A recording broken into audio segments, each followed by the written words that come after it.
ছন্ন ছাড়া পাখির মতো পুরো পাড়া বেরিয়ে মাত্র তোর বাড়িতে আসার সময় হলো রে। এইভাবে পাড়া বেড়াতে থাকলে তোকে কেউ বিয়ে করবে না, বুঝেছিস? ওসব কথা বাদ দাও তো মা, আমার খুব খিদে পেয়েছে, তাড়াতাড়ি দুটো খেতে দাও, তারপর সব কথা বলবো তোমায়। কেন আমি পাড়া বেড়াই আর কেনই বা উড়ে বেড়াই। আজকে কি রান্না করেছো মা, বলো তো আমায়। মেয়ের শখ দেখো, কোথা থেকে এসে বলছে যে খাবার দিতে। তা কি খাবারটা কি তুই রান্না করেছিলিস? শোন রে মিনু, এখন তোর কাজ আছে, পরে না হয় খাবারটা খেয়ে নিস। তোর বাবা সকালে না খেয়ে জমিতে গেছেন কাজ করতে, তাড়াতাড়ি খাবারটা দিয়ে আয় তো, তারপর যত ইচ্ছে তত খাস। আচ্ছা শোন, এখন যা যা, রান্নাঘরে খাবারটা রাখা আছে, ওখান থেকে খাবারটা নিবি আর তোর বাবাকে দিয়ে আসবি, ব্যাস তোর কাজ শেষ। যথা আজ্ঞা মালকিন। আপনার কথা কি ফেলতে পারি? যদি ফেলেই দিই তাহলে কি আমার মুন্ডটা ঘাড়ে থাকবে? আমি তাহলে যাই মালকিন, পরে না হয় আমার খাবারটা খেয়ে নেব। আচ্ছা, তুই কি ভুলে যাচ্ছিস যে আমি তোর মা হই? আমি তোর বান্ধবী নই রে, যে আমাকে যা ইচ্ছে তুই তাই বলবি। যা যা এখন এখান থেকে, না হলে দেখবি তোকে দৌড়িয়ে কত দূর নিয়ে যাই। ওরে বাবারে, মালকিন রেগে গেছে, আমি পালাই এখান থেকে।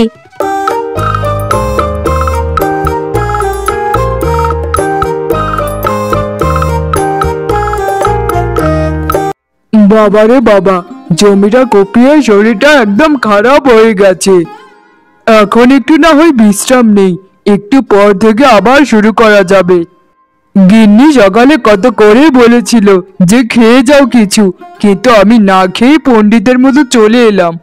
এখন ঢের খিদে পেয়েছে, কি যে করব, এত দূর বাড়ি যাও তো সম্ভব হচ্ছে না। আমার মেয়েটা যদি খাবার একটু নিয়ে আসতো তাহলে খুবই ভালো হতো। বাবা, ও বাবা, আমি তোমার জন্য খাবার নিয়ে এসেছি গো। সকালে কেন যে না খেয়ে চলে এলে সেটাই তো বুঝি না। বাবা, তোমার চোখ মুখটা এরকম লাগছে কেন বলো তো? তোমার খুব খিদে পেয়েছে তাই না? আর তোমার খালি পেটে থাকতে হবে না বাবা, এই যে দেখো, মা তোমার জন্য তিন তিন পদের রান্না করে দিয়েছে। নাও নাও বাবা, এখনই খেয়ে নাও তো। আহারে মা, কেন এত দূর কষ্ট করে আসতে গেলি বলতো? কয়েক ঘন্টা পর আমি তো বাড়িতে চলে যেতাম, কেন শুধু শুধু পাহাড় বেয়ে এদিক দিয়ে আসতে গেলি? তোর বুঝি কষ্ট হয়নি মা বলতো? আমার জন্য এত দূর খাবার নিয়ে আসতে বারণ করি তোকে সবসময়, তবু কেন যে কথা শুনিস না? কেন তোমার কথা শুনবো বাবা? তুমি যে সারা দিন আমাদের জন্য পরিশ্রম করে টাকা রোজগার করো, সেবেলা আমরা তো বলি না যে আমরা কম খাবো। তুমি শুধু শুধু চিন্তা করছো আমার জন্য। আমার তো কিছুই হয় না বাবা, পাহাড় বেয়ে আসতে আমার তো বড্ড ভালো লাগে। এটা কোনো কষ্ট হলো বাবা? তোমার কষ্টটার থেকে এটা হাজার গুণে কম। মারে, আমি তো কষ্ট করি যেন তুই আর তোর মা মিলে একটু ভালো থাকতে পারিস। তুই দিনকে দিন বড় হচ্ছিস মা, তোকে তো একটা বিয়ে দিতে হবে নাকি? তাই তো অনেক টাকার প্রয়োজন, তাই কাজকর্ম একটু বেশি করছি, টাকাটা তো জমাতে হবে নাকি মা? তাই আমাকে একটু পরিশ্রম করতেই হবে মা। তোমাদের শখ কি বলিহারি, আমি কিন্তু বিয়ে করব না বাবা। তোমাদেরকে ছেড়ে আমি কোথাও থাকতে পারবো না। তুমি যদি আমার বিয়ের জন্য কষ্ট করে থাকো তো তাহলে কিন্তু আমি বড্ড রাগ করব বাবা। তুমি আমার বিয়ে দেবে বলে এইভাবে কষ্ট করতে পারো না। আর যে আমাকে ভালোবাসে সে এমনিতেই আমাকে নেবে, টাকা দিতে হবে না। তুই ছোট মানুষ মা, এসব বুঝবি না। পয়সা ছাড়া এই পৃথিবীতে কোনো দাম নেই কারোর রে। আচ্ছা মা, তুই একটা কাজ কর, তুই এখন বাড়িতে চলে যা, আমাকে একটু বাজারে যেতে হবে কিছু কেনাকাটা করার জন্য। কি যে করবো রে মা, জমিদারের কর দেওয়ারও সময় হয়ে এসেছে। এখন শুধু টাকা আর টাকা লাগবে, আমাকে বড্ড পরিশ্রম করতে হবে রে।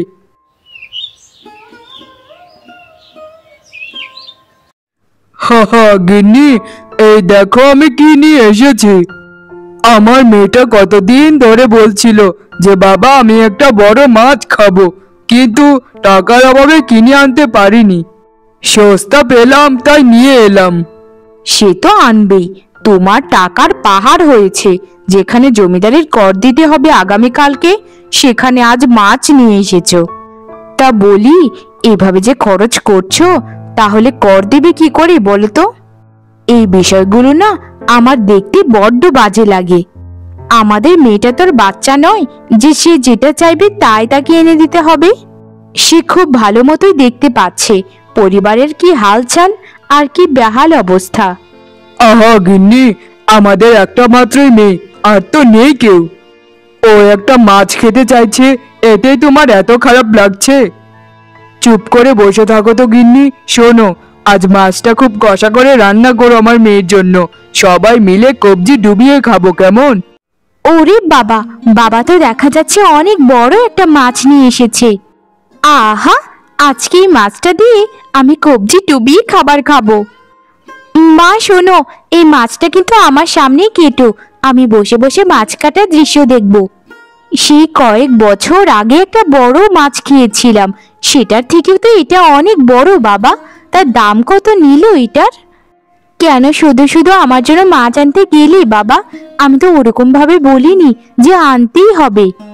দেখেছো তোমার মেয়ের কাণ্ড? তোমাকে কান ফোরানি দিয়ে এখন নিজে থেকেই না করছে যে মাছ নাকি আনতে বলেনি সে। তোকে আমার সামনে আর অভিনয় করতে হবে না, আমি জানি তোর মনে কি আর মুখে কি। যা যা, রান্নাঘরে মাছটা রেখে আয়, একটু পর তোকে নিয়ে মাছটা কাটবো, তখন তুই বসে বসে দেখিস কেমন। আর শোন, কলপারে কিছু কাপড় রাখা আছে, ওগুলো এনে একটু রোদে শুকোতে দে তো। বড় মাছ খাবি আবার একটু কাজ করবি না, তা কি হয়? যা পাগলি, এখনই কাজটা করে নে। আচ্ছা গিন্নি, তাহলে তুমি রান্না বান্না করো, আমি একটু হাটের দিকে আবারও যাচ্ছি।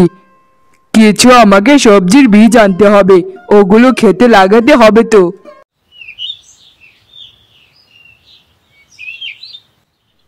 মা, ও মা, আচ্ছা এত বড় মাছ, এটা কি পুকুরে হয়েছে নাকি নদীতে নাকি সাগরে? এটা কি তুমি জানো মা? মাছটা দেখতে কিন্তু অনেক সুন্দর। তোমাকে একটা প্রশ্ন করার আগেই তুমি ভূগুলোকে খুঁচকিয়ে ফেলো, এজন্যই তোমাকে কিছু বলতে পারি না। ভালো লাগে না। তোর কি, তুই গাছেরও খাবি আবার তলারও খুঁড়াবি? এই মাছ পুকুরে থাকতো নাকি সাগরে থাকতো, সেটা আমাদের দেখে লাভ কি? তোর বাবা এত টাকা খরচ করে মাছ কিনে এনেছে তুই খাওয়ার জন্য। এত প্রশ্ন করে আমার মাথা খাস না তো। তুই কি জানিস না, মাছ কাটার সময় কথা বললে আমার হাত কেটে যেতে পারে? তারপর দেখবি তোকে যে কি করব আমি। আচ্ছা আচ্ছা, আর রাগ করতে হবে না, মুখটা ওরকম গুমরা করে রাখিস না রে, আমার কষ্ট লাগে। আচ্ছা রাজকুমারী বল, তাহলে মাছটা কি এখন কাটা শুরু করতে পারি নাকি আরো অনুমতি নিতে হবে তোর কাছ থেকে? হয়েছে হয়েছে, আর তোমায় বলতে হবে না, এখন মাছটা কাটা শুরু করো। আমাকে মেরো না, দয়া করে আমাকে মেরো না, আমি জীবিত আছি। আরে আরে মা, মাছটা কথা বলে উঠলো না। আরে দেখো মা, মাছটার পাশে এটা কি? এত ছোট একটা পুতুল, দেখেছো মা?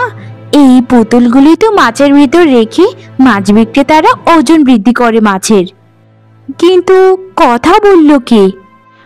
আরে মিনু, দেখছিস না? এটা মানুষ রে, মানুষ, ছোট্ট একটা মানুষ, পুতুল নয় রে। এত ছোট মানুষ আমি জীবনেও দেখিনি রে মিনু। আমরা এখন কি করবো রে? দয়া করে আমাকে রক্ষা করুন, আপনাদের কাছে একটু আশ্রয় দিন। আমি সারা জীবন আপনাদের কাছে কৃতজ্ঞ থাকবো। আমাকে একটু দয়া করুন, আমাকে দয়া করুন না। আমি কি করব এখন মিনু? তুই আমার একটা বুদ্ধি দে। ওকে কি আমাদের সাথেই রেখে দেব নাকি কোথাও ছুঁড়ে ফেলে দেব? আমার এসব জাদু টাদু দেখলে আবার বড্ড ভয় করে রে। কি রে মিনু, কি ভাবছিস তুই এত শত? তাড়াতাড়ি বল না, কি করব? আচ্ছা মা শোনো, আমার মাথায় একটা বুদ্ধি এসেছে। ও কিন্তু অনেক ছোট্ট একটা মানুষ। এরকম ছোট্ট একটা মানুষকে আমাদের ঘরে জায়গা দিলে আমাদের কোনো কিছু সমস্যা হবে না। তুমি ওকে আমাদের সাথে রেখে দাও, তারপর যা হবার হবেক্ষণ, তারপর তার কাছ থেকে জেনে নেব যে কি কারণে তার এই অবস্থা, নাকি জন্ম থেকেই সেই রকম। চলো মা, একে ঘরে নিয়ে লুকিয়ে রাখি, তারপর বাবা বাজার থেকে ফিরলে বাবাকে দেখানো যাবে। ওগো, আর কতদিন আমি অপেক্ষা করব আমার সন্তানের জন্য? আমার সন্তান কোথায় চলে গেল? কত শত মানুষ দিয়ে আমার সন্তানকে খুঁজলাম, কিন্তু আমার সন্তানের তো কোনো দেখাই পাচ্ছি না। আদৌ কি আমার সন্তান বেঁচে আছে নাকি মরে গেছে সেটাও তো আমি জানি না। তুমি কিছু বলছো না কেন আমাকে? আমার সন্তানকে যদি আমি না ফেরত পাই তাহলে কিন্তু একটা গর্বই হয়ে যাবে। আমার এত বড় ছেলেটা কোথায় হারিয়ে গেল? এমন না যে ছোট্ট একটা বাচ্চা, সে যথেষ্ট বয়স্ক। আমার ছেলে, আমার সন্তান, কোথায় চলে গেলি বাবা? আমাদেরকে ছেড়ে কোথায় চলে গেলি? গিন্নি, তুমি কিন্তু ভুলে যাচ্ছ, আমারও সে সন্তান। তাই কষ্টটা শুধু তোমার একার লাগছে না, আমারও ঠিক ততটাই কষ্ট লাগছে যতটা তোমার লাগছে। আমি গ্রামের পর গ্রাম, শহরের পর শহর খুঁজে দেখেছি, কিন্তু আমার সন্তানের খোঁজ কেউই দিতে পারেনি। জানি না আমার ছেলেটা কোথায় আছে, কিন্তু আমি এটা জানি খুব শীঘ্রই তার সাথে আমাদের দেখা হবে। তুমি কোনো চিন্তা করো না গিন্নি, তুমি একটু ধৈর্য ধারণ করো। এই গ্রামের জমিদার হয়েও আমি কিছুই করতে পারছি না তোমার জন্য, যেখানে সবকিছুই আমার হাতের মুঠোয় থাকে। তুমি দয়া করে একটু নিজেকে বুঝ দাও, আমাদের সন্তান খুব শীঘ্রই আমাদের বুকে ফিরে আসবে। হ্যাঁ, সে চিন্তা করতে করতেই তো কয়েকটা মাস কাটিয়ে ফেললাম, কিন্তু আমার সন্তানের কেউ খোঁজ দিতে পারলো না। আগামীকাল থেকে আমি খোঁজা শুরু করবো আমার সন্তানকে। যেখানে পাবো সেখানে মানুষকে জিজ্ঞেস করব যে আমার সন্তান কোথায় গেছে।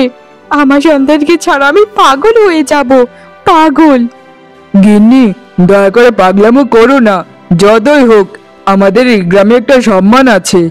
তুমি একটু দয়া করে ঘুমাও, এখন গিয়ে মাথাটা ঠান্ডা করো। আর আমি আবারও লোক পাঠাচ্ছি যেন আমাদের সন্তানকে সবাই খুঁজে এনে দেয়। একটু তো বিধাতার উপর ভরসা রাখো গিন্নি। আমি একদিন একটা নদীর পাড়ে ঘুরে বেড়াচ্ছিলাম, তখন এক বামুন সাধু এসে আমার কাছে জল চাইলো খেতে, কিন্তু আমি তাকে সাহায্য না করে বামুন বলেই তোষামোদ করেছিলাম, যার জন্য সাধু মশাই রেগে আমাকে বলেন যে তুই সারা জীবন বামুন হয়ে থাকবি। তিনি এটাও বলেছিলেন যে যতদিন তোর একটা সৎ মেয়ের সঙ্গে বিয়ে না হবে ততদিন তুই এরকম বামুনই থেকে যাবি, কিন্তু বিয়ে হবার পরপরই তুই আবার আগের রূপে ফিরে যাবি। আচ্ছা, আপনারাই বলুন না, আমার মতো বামুনকে কে বিয়ে করবে? আমাকে কেউ বিয়ে করবে না, আর আগের রূপে ফিরে যেতেও পারবো না। একেই বলে বোধহয় অহংকারের ফল। আমাদের সমাজে সকল ধরনের মানুষই সমান। কারো শারীরিক গঠন নিয়ে কখনো তোষামোদ করা ঠিক নয়। সাধু মশাইয়ের সাথে তুমি এটা অন্যায় করেছো বলা যায়, কিন্তু এটাও সত্যি যে তোমায় এখন কে বিয়ে করবে, কারণ তোমাকে তো ঠিক মতো দেখাই যায় না। নেহাত বাবা মাছটা এনেছিলেন আর আমাদের মধ্যে পড়েছো, না হলে তোমাকে সহ মাছটা কেটে কেউ খেয়ে ফেলতো। আমি বড় হতভাগা গো, আমি বড় হতভাগা। আমি আমার ভুল বড্ডভাবে বুঝতে পেরেছি, আমি খুব নিজেকে শুধরিয়েও নিয়েছি, কিন্তু সব থেকে বড় কথা হলো আমাকে কে বিয়ে করবে? এই পৃথিবীতে কাউকে আমি পাবো না যে আমায় বিয়ে করবে। আরে তুমি এত চিন্তা করো না তো, আমি তোমার বিয়ে দেব আমার মেয়ের সঙ্গে।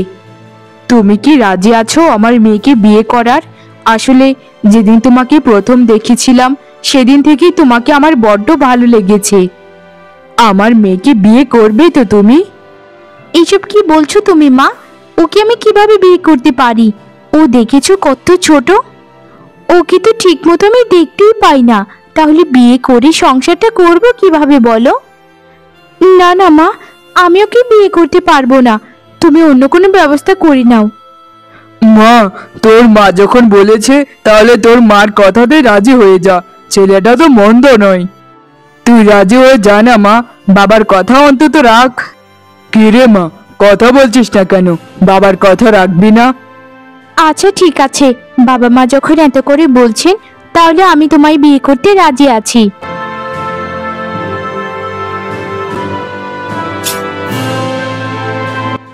বাবা, আমি আবার আগের মতো হয়ে গেছি। ওগো দেখো না, আমি আগের মতো হয়ে গেছি। আমি অভিশাপ মুক্ত হতে পেরেছি। আমার যে কি খুশি লাগছে তা কি বলবো। আরে আমি তোমায় কোথায় দেখেছি, তুমি জমিদারের ছেলে না? হে বিধাতা, আমি কি স্বপ্ন দেখছি? আমার অবশেষে জমিদারের ছেলের সঙ্গে বিয়ে হয়ে গেছে। হ্যাঁ মিনু, তুমি একদম ঠিক ধরেছ। আমি জমিদারেরই ছেলে রাঘব। আমি সেই অন্যায় কাজটা করেছিলাম সাধু বাবার সাথে। এখন চলো মিনু, আমরা দুজন মিলে জমিদার বাড়িতে ফিরে যাই, যেখানে তোমার আসল ঠিকানা। আরে দেখো না, দেখো আমার রাঘব ফিরে এসেছে, আমার রাঘব ফিরে এসেছে। ওগো দেখো না, আমার রাঘব একটা বিয়ে করে নিয়ে এসেছে। ও মা, ও মা, আমার বৌমা এত সুন্দরী, একদম চাঁদের মতো দেখতে। আয় বাবা মা, দুজন আমার বুকে আয়, আয় আমার বুকে। হ্যাঁ মা, ওর নাম মিনু, ও এই গ্রামেরই মেয়ে। আসলে আমি একজন সাধু বাবার অভিশাপে এতদিন বামুন হয়েছিলাম, কিন্তু মিনু আমাকে বিয়ে করে আমায় মুক্তি দিল। ও এই জমিদার বাড়ির একমাত্র পুত্রবধূ মা, একমাত্র পুত্রবধূ। বুঝতে পেরেছি বাবা, এখন থেকে আমার একটা মাত্র ছেলে আর একটা মাত্র মেয়ে। তুমি আমার পুত্রবধূ নও মা, তুমি আমার নিজের মেয়ে, আমার মেয়ে। যাও মা যাও, ঘরের ভেতরে ঢুকে কাপড়গুলো পরিবর্তন করে নাও। তুমি এখন থেকে এই জমিদার বাড়ির কাপড়ই পরিধান করবে। দেখেছো গিন্নি, আমি বলেছিলাম না আমার মা তোমায় খুব ভালোবাসবে। এখন দেখো এর প্রমাণ। আসলে সবাই বলে জমিদার গিন্নি নাকি খুব বাজে ব্যবহার করে মানুষের সাথে। এখন নিজের চোখেই দেখে নাও গিন্নি, তোমার শাশুড়ি মা মানে আমার মা তোমার সাথে কত ভালো আচরণ করছেন। হা হা হা হা।